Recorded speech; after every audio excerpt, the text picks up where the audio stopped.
Is there a real estate crash coming, and what you can do, whether there is or there isn't? I'm Nate. This is Tiny. We're going to share with you guys 2 deals that we're doing right now and how we are changing our real estate investing business in shifting times in the real estate market. Let's do this.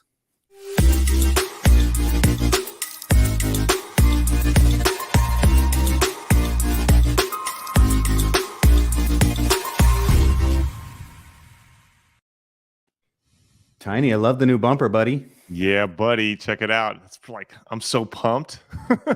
Let's go. Absolutely. Now you have a lot of energy in your voice right now, but I don't know, man. You have really been working your butt off over there in Northern Idaho. I'm going to be interviewing you right now on Sweet. a deal that we're working on right now in North Idaho. And, first of all, do you think there's a real estate crash coming, and what are you doing about it? I am stoked and energized about that bumper. I'm exhausted with the work that I'm doing.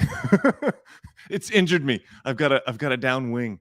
Down wing. Is that a wrist guard? It is. I wasn't rollerblading. I jacked up my wrist.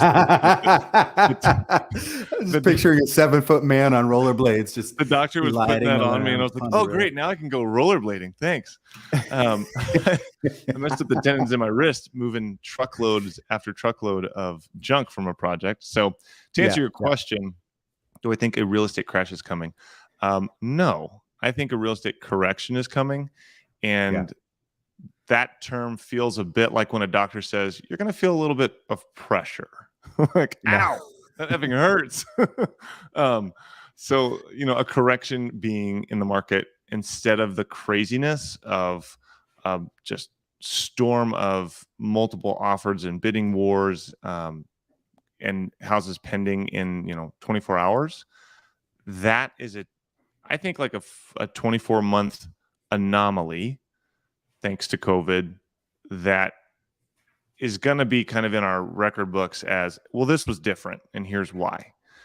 Yeah. What I think is coming is a pre-COVID real estate market that is still appreciating in desirable markets, is still going to have solid rent levels, but is going back to more of like a 10-year average instead of the craziness we've all seen. That's fatigued buyers. It's given sellers kind of this attitude of like, well, I'm going to throw it on for $1 million and see what happens. I think those days are over for now. So that's that. What we're doing about it. That's a great question. That's what hopefully this episode really turns into and gives other folks ideas, other investors. Hey, how can you continue moving your business forward in a market that's shifting a lot? Right. And the answer that we came up with and that we're trying to bring is just by providing more value, solving more complex problems, taking on projects that other businesses are not tooled to take on. So, for example, I've got a deal over here I've been working on in Idaho since May, and it's kind of morphed into a hybrid. It was going to be a wholesale deal at first. But then digging into it, the problems are so complex.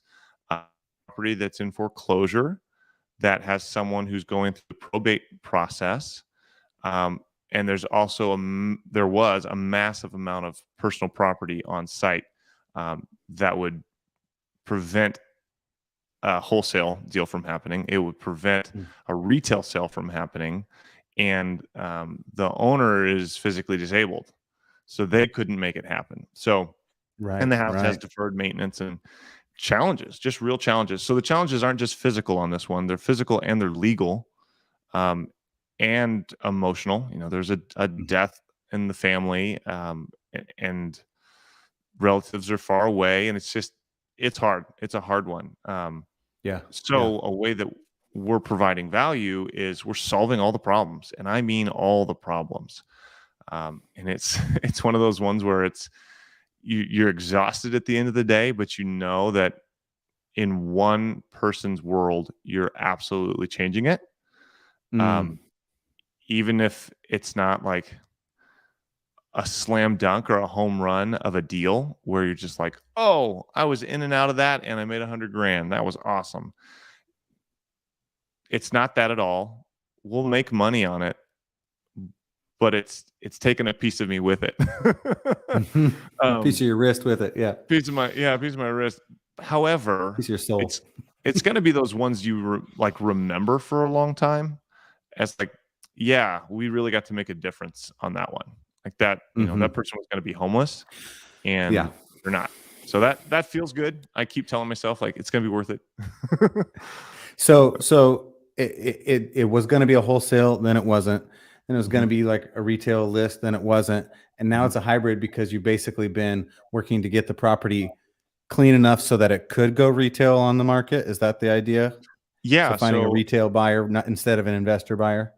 exactly. So the what we've been doing with this one is in this particular market that I'm working in Hmm. here, there's a real lack of affordable housing. Now, affordable housing Hmm. can mean a number of things depending on who you're talking to, but Right. anything really under 500, Okay. there's just not much at all, or it's way in the middle of nowhere, or it's really old, or kind of it's a project. So Right. finding something in a close to a town and schools and all that stuff at that price point, there's just hardly anything. So Got it. in order to keep it at that price point, which is kind of a strategic goal of ours as a business, um, every once in a while we want to do that. You can't flip the whole thing because then you got to sell it at a price point that's really going to be beyond that neighborhood that it's in. Mm, mm. So full flip was out, but it had enough problems where some sort of flip was needed. Now, Okay. it's kind of morphed into a bit of a novation agreement, Okay. which Okay. um, for anyone who doesn't know is when a investor partners with a seller and they work together to basically fix up or remodel a home and then sell it at that higher price point. Okay. But the investor basically says, hey, seller, I will get you this much. Anything over and above that price is my profit. So I'm Yeah. going to front the labor, I'm going to front the materials, I'm going to do all the work, and upon the sale you're going to get this much, I'm going to get whatever's over that. There's all kinds of And it ways you can sounds structure that. and it sounds like you're not closing on it, right? So you're basically flipping Right. without buying the house first. Is that right? Yes, which is the number one reason to do a novation as an investor or flipper or contractor is you're not having to bring to the table like 400, 500, $600,000 to close on a property, then start your project. So it's pretty amazing. And I've talked to contractors who have been working for decades who've never heard of that. They're going, wait, what? So it's a really neat tool. There's lots of tools like that you can Mm, solve these kinds of problems with, which is what excites me about, creative financing and real estate in general. But this one in particular, it's morphed as we've gone on and realized like, oh, we can solve that problem, or oh, we have to solve that problem in order to get this to work or right. to get this to sell. So yeah. And I don't want to underplay the fact that like you're a very positive person. So I think people just need to know to steel themselves in this situation, right? You mentioned a death in the family, foreclosure looming or already filed, Mhm. and let alone maybe health issues. But Mhm. then so it wasn't just that you clean up the property and had it painted and got it ready and got it professionally photographed and ready to Yeah. flip, ready to resell, Yeah. ready to novate, but I'm just curious what you've done to stay buoyant because in that situation, that seller is usually in some psychological or emotional turmoil as well. So, anything you learned along the way that way? It's a good question. We said this before on our channel, and just in different podcasts, but like if you don't have a real heart for people, don't do this. Just don't. Like I consider this a ministry of mine, a way Mm-hmm. to love on people in really hard times. Mm-hmm. Um, while I'm there cleaning up 15-year-old dust and um, stuff that's should have been thrown away decades ago. I'm also listening to tragedy and counseling and Mm. praying with and loving on and being there. I think in a lot of these situations, the biggest thing that someone needs to hear is that they're not alone. Yeah. You have to be careful with that because you don't want to become like an enabler, depending on the situation, or you don't want them to become attached to you in an unhealthy way or to Right. look at you to solve all their problems. But at the same time, and I struggle with that. I'm an overgiver, like, Mm. and you know that, like, and you've helped me come back from that. I was giving to the point of literally injuring myself and like taking away from my family, and it's like, well, who's no one else is coming to rescue this person. Like, just what do you do? So that's hard. But dude, honestly, like I was asked. It's tough. It's tough. I'm not a very emotional person. Like I just kind of was taught to like block emotions out of my mind. I'm not sure why, or maybe I just learned it. I don't know if I was taught it, but uh, she is a lady that we're helping in this particular situation, and just the other day, she was looking at me crying, going, "Why are you doing this? Why are you helping me? Like, why are you doing all this for me? Like, it doesn't Mm. make any sense." And that was tough. That was just like, oh man. And so, personally, I just let her know. I was like, I've been shown so much grace and compassion and love by Christ. Like, I I am free to love on other people, and I got to kind of share my faith and Mm. testimony with her a little bit, which was a really cool opportunity. Yeah. But I think that's the only reason I stay buoyant in those situations, is Mm. because my hope doesn't come from what I can produce or what I can make happen. Because even though I'm like pretty confident in my abilities, I'm like woefully not up to the task a lot of the time. Mm. Left to my own strength, I'm just like, "Ugh." But I think it's I think a lot of it has to do with the mindset that you take going into this. Is like, I have the privilege to serve people in really tough crisis situations. Yep. And that is a privilege. It's not a duty. It's not something that Hmm. is being put upon me. It's something that I am pursuing because I believe it's worthy of my time, and Mm-hmm. that I've been given the skills to help these people. Now, Right. are there people who have no drama and are lovely to deal with that I could probably help? Sure. I'm sure that they are.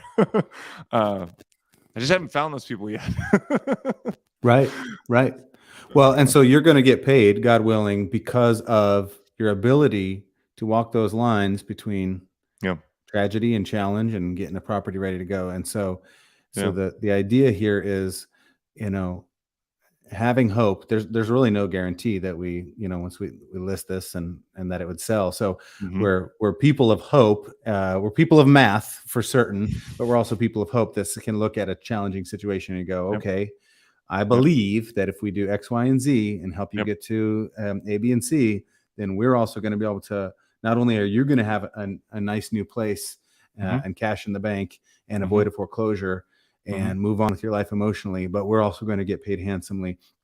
It's a hope and a belief based on math and and a perception looking at the market going, we believe this can happen. Now, the market has been shifting massively, so we've already updated Yeah. some of our expectations on where that property could resell at. I think down Yep. by maybe $40,000.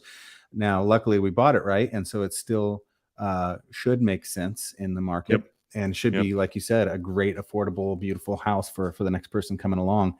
Right. Um, but I just think I'm just pointing that out because I think it's interesting to know that part of your job and my job, or the next investor that's watching this year or 10 years from now, is to be a person of math and a person of hope to see the Hmm. vision through that what could be that's not there yet. Yeah. And I think the like constant or the ability to stay in problem solving mode, like to Okay. never get out of that, to never think all the problems are solved until Mm, like money's in the bank. Don't count it as figured out. I mean, even up to closing day, like we've had stuff go wrong on closing day. So right. um, I think having this isn't our first deal or anywhere close to it. So getting enough repetitions to know things are going to happen, and to just expect it, and to not Yeah. see it as something that's wrong or that shouldn't happen, but something that's Mm. normal. And Yeah. so it's how you frame those challenges in your brain, I think, makes a huge difference on your experience going Mm. through the process. Do you have an example in your head when you say that? Because I believe what you're saying is true, but I'm just Yeah, curious. absolutely. So for example, foreclosure, you Yeah. know, uh, foreclosure is one thing to know about, but probate, in the state of Idaho, for example, if you own a piece of real estate or Hmm. personal property that's valued at $100,000 or more, Mm. you automatically have to go to probate if you die, like your estate does, Mm. Okay. unless you have a will uh, or a trust. A trust, Okay. collect $200 and pass go. The will still has to be reviewed by a judge.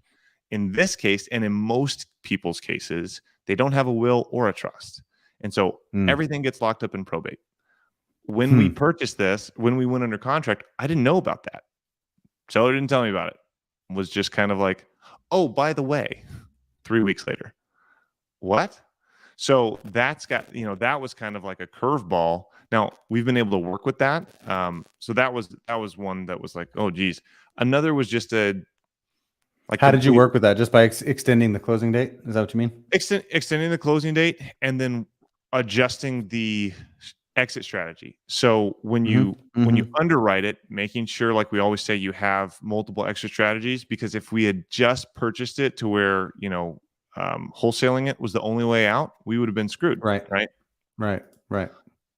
Using tools like paying for an inspection, a legitimate, paying $500 cash, which a lot of wholesalers or investors might not want to do.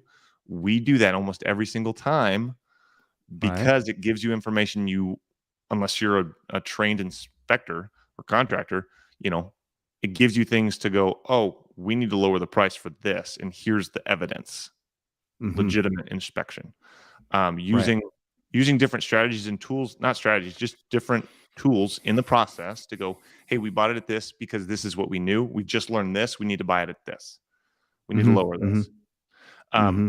So doing that, extending, I hate using so many addendums, but when facts change, outputs change. So Right. when um, probate gets extended because something went awry, okay, we need to update title. Now that gives us more time to find a buyer, or Hmm. it gives us more time to solve problem X. Um, Hmm. hey, we don't like making people homeless. So where are you going to go? Oh, well, I don't know how to use Facebook. I don't know how to use the internet. I don't know how to use my phone. You know, um, find, being the resource to find the place that someone's going to go, negotiating a rental contract, Mm. helping, you know, all the things, all the places that a deal can fall apart, right? Right. You just got to get out and be ahead of them and solve those problems and anticipate them. So, not that I'm there yet, but I'm getting closer to where instead of reacting, I'm going, okay, well, this should be coming up next because I've seen this movie play out before. What's my answer for that before I get asked? And then so you develop a rhythm to a deal, and I am finding that it lowers my anxiety. I don't know that it lowers my the work. I don't know that's any easier to do. It just maybe is becoming a little bit less stressful in certain deals, Yeah. but not all of them. There's still we encounter new stuff that we've never experienced before plenty of times. Sure. Yeah, Yeah. yeah. But that buoyancy, I think just the like when your kids act up, like, do you expect them to be perfect? If you do, you're going to be disappointed a lot. I don't know anybody who has perfect kids. I think What? really what? My teens are Your teens are perfect. fantastic. It's true. My good job raising them, by the way. Way to go. I think real estate deals are a lot like kids in that way. Is a lot of your experience is going to be based on your expectations. So expect things to kind of hem and haw and pitch and roll. Then you aren't going to get bummed out when there's turbulence on the way. You're going to be like, okay, yeah, I counted for that. Now let's solve the problem. Yeah. Well, it sounds like from a money and purchasing and price standpoint, it reminds me a lot of the analogy of making sure you're buying at the right price so that the unaccounted for foundation rot or foundation tipping or uh, bugs in the walls that you didn't know about gets accounted for. And that, it, people who sell to investors or flippers, they can sometimes flippers can get a bad name for lowballing offers and whatnot. But especially in this market with the psychology of the retail buyer changing, if Yep. that flipper doesn't account for oopsies and crap moments, it's going to get doubled down on by interest rates potentially going up. So they Yeah. got to build that in their conservatism, right? So somebody who might have been buying at 84% of after repair value before might now be going, oh my gosh, I'm not buying unless I get it at 50% of after repair value. Well, and two, the psychology, like the mindset of the, I guess, general public too, around investors and flippers and wholesalers probably, is lagging. Like I was at Home Depot the other day picking out parts for a flip, and I said, hey, I'm looking for this component. It's for a flip I'm doing. These are $3 a piece. They should be about 95 cents. He's like, well, it's just cost of flipping. And his idea was, oh, well, you're going to make so much money. Like, what's it matter? I said, well, not really, because we've had we and other investors I know, our rental budgets have just exploded. So I think communicating. I think part of doing this successfully is the ability to smoothly communicate to a seller what you need to buy it at so that you can make money, so that you can actually perform. I think it's becoming more expensive for sellers to work with wholesalers, investors, flippers, because the convenience of getting a sure thing of, I know I'm going to get this price in this timeline, I think is going to cost them more moving forward, because we have to buy it lower because the market has not stabilized. So we're buying something today that we're going to sell in the future at an unknown market situation. Okay. We have to buy it at the right price to where we have to allow or accommodate for that based on the trends that we're seeing. So communicating that, that's a question I'll ask you. When you're sitting down with sellers and you're having a conversation like that, have you had a chance to, or do you have an example of a way to communicate that? Yeah, sure. I would just take one step back from that question just to say, specifically in our business, we're figuring this out mid, let's call it recession-esque Fed rate hike time period, right? So while we've got a flip on the market, we've got 4 or 5 properties under contract. And so we're figuring this out as we go. So you already mentioned one of them, which is doing a legit inspection. So you make sure you get accounted for the projects that actually need to be done. Yep. And then letting people know that, I'll often jokingly, but also seriously let people know, we're doing this as a business. We're not a not-for-profit. And so this is the price we would need to be at. If that works for you, great. If not, no harm done. In fact, we might recommend you go with your favorite local realtor, because you could probably get more. So we've often talked that way with folks. I think one of the ways that's been sort of revolutionary for us right now, that's even more interesting of an answer, is instead of selling it to a cash buyer or wholesaling, what if we actually take it down, do a light cleaning and light painting, making sure it's a property that can handle that, and then find a retail buyer, not an investor buyer. And so that's new for us, because in the past year we mostly sold to flippers and investors.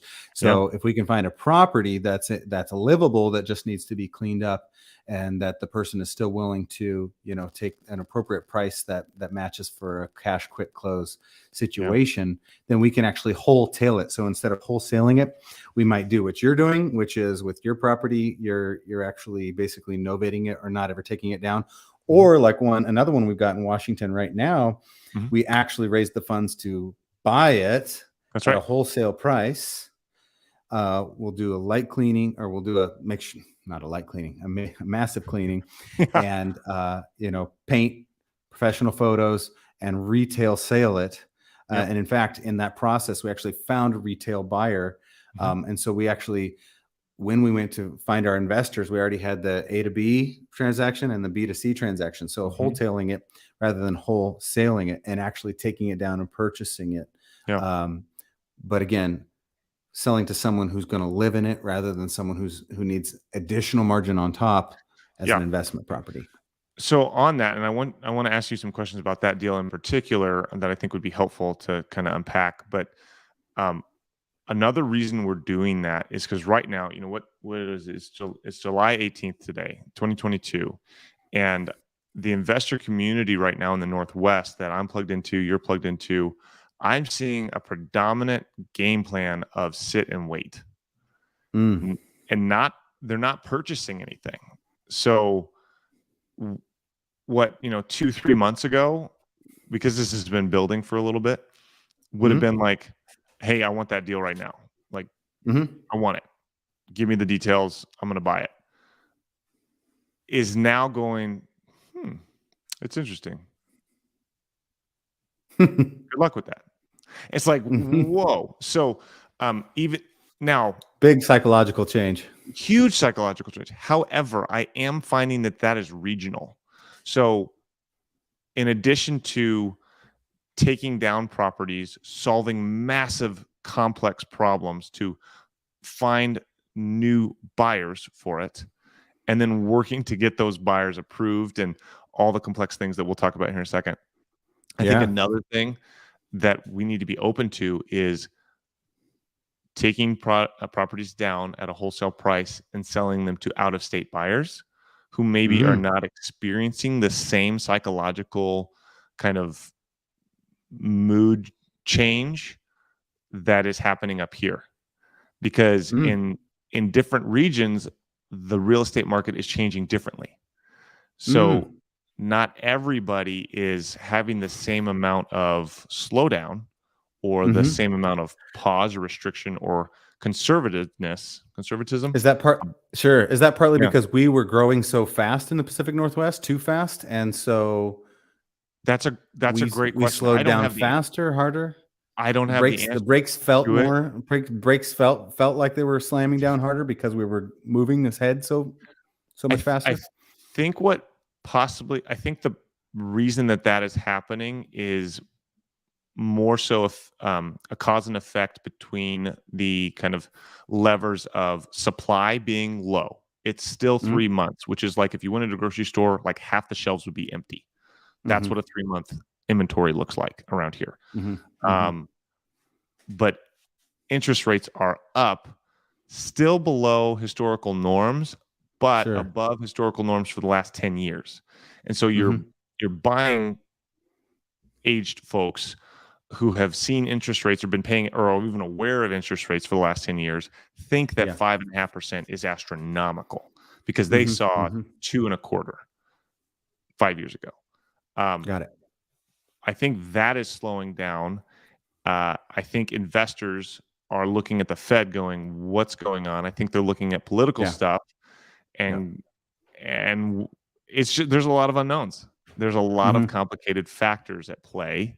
It's a bit like the stock market or even Bitcoin. It's like, okay, there's all these variables. What's going to actually make the most impact and in which way is it going to push the market? Yeah. So I think that's why the Northwest in particular is being affected, is because the prices have risen so fast because it's been such a desirable place given the social change that's happened in the last 2-3 years. Tons of people have flooded Eastern Washington, North Idaho, Montana, parts of Oregon. Like there's just been kind of a migration going on. Yeah. So, yeah. Whereas like Phoenix, Arizona, I think has stayed a lot more consistent. I don't think, if anything, there may be an influx there. Red states are growing. Texas is growing. So, yeah, I think that's just a guess. Clearly, I'm not an expert, but that's my guess. Yeah, no, that's good. So I want to go back briefly because I want to fill in a couple more details about this Eastern Washington deal that I think will be useful to other investors if I could. Which is one, once we determined that actually we were going to purchase this property and resell it, the next step was to go, okay, so how are we going to finance that with traditional Mhm. banks? No, we ended up finding private financing, and for 60 days, Mhm. through subject to a sub 2 group, Pace Morby sub 2 group. And what was unique about that was one person had the relationship, so they acted as the sponsor and kind of wedged Mhm. themselves into the deal, which is great because they brought the cash to the property. And then we were able to raise the remaining funds through friends and family at a handsome rate to them that Mhm. still made sense with the numbers of, again, selling at retail. So by selling at retail, there was more cash in the deal to be able to pay investors Mhm. a handsome return, even if it was just short term, 60 to 90 days. Mhm. So I think learning that that was a thing, that there's people that went in on deals like that was really exciting, learning moment for me. And Mhm. then lastly, something you did in that deal was then helping our retail buyer get some additional. So you helped them connect with what is it, a traditional bank or a credit union? Credit union, yep, who's got some pretty cool tools that they can do. That it's non-QM loans, so they don't have to like not all of their solutions have to satisfy the requirements of like Fannie Mae and Freddie Mac. So Right. we don't have to go into that, but they have portfolio loans essentially. So they Yeah. have money of their own that they're lending, so they can Yep. be a little more flexible with who they lend money to. Right. So not only did you get them through that process and get them pre-approved, but you Right. also then help them connect with, again, as this one of our private Hmm. money investors who helped Hmm. us buy the deal Hmm. is going to have a short-term loan Hmm. for the retail buyer. So Yep. the investor's super happy, the buyer's super happy. Hmm. We're super happy because we worked with each side of that. Now, is it perfect? No. I had a call with the original homeowner, the A to B transaction, and they're still working on some things. But you know what? I think this goes back to something you said at the beginning of this 30 minutes ago, which is Yeah. don't do this if you don't have a mindset to help people, and really maintaining that throughout. Now, it Yep. doesn't mean you can't be clear or directive or have clear boundaries. I mean, that's what Hmm. paperwork is for. That's what, Hmm. setting those expectations is Hmm. for. Like, you got to be out here by the 29th, for example. But also being flexible enough to go, if you need help, here's how we can work with you on that. Yeah. Um, but I just think it's remarkable. We'll have to do an update on this by the 29th or so, or Yeah. maybe early next month. But all those moving pieces, I would never have guessed 120 days ago that was even possible to find a property, put it under Yeah. contract, inspect it, purchase it with investors, private investors, do the rehab on it, find the retail buyer even before the rehab is complete, Hmm. and just all those, get them pre-approved, to get Yep. them a private money loan and a Yep. credit union loan. It's like, really? It's crazy, and I would say this is a nugget to pass on. Something I learned here is like, um, make sure that when you're talking to a buyer or a seller, you Yeah. prep them and go, hey, if plan A doesn't work, know that there's a Mm, plan B and a plan C and a plan mm, D. If the mm, first thing we try fails, that mm. doesn't mean this is over. Because I've had this happen a number of times where Okay. you go through and you go through your first, here's our first idea to solve this problem, and you go to implement it and it fails, and they go, Right. oh, we were sure We this is what we were failed. going to We do, and failed. It's done. Everything's oh, done. I Life am is over. I am undone. And Agony, yeah, agony, agony, agony, as Bunny and would and say. you just kind of have to go time out. Remember when I said that this might take a couple, stabs at it before we crack this nut? This is what I meant. Like, it's not over. Calm down.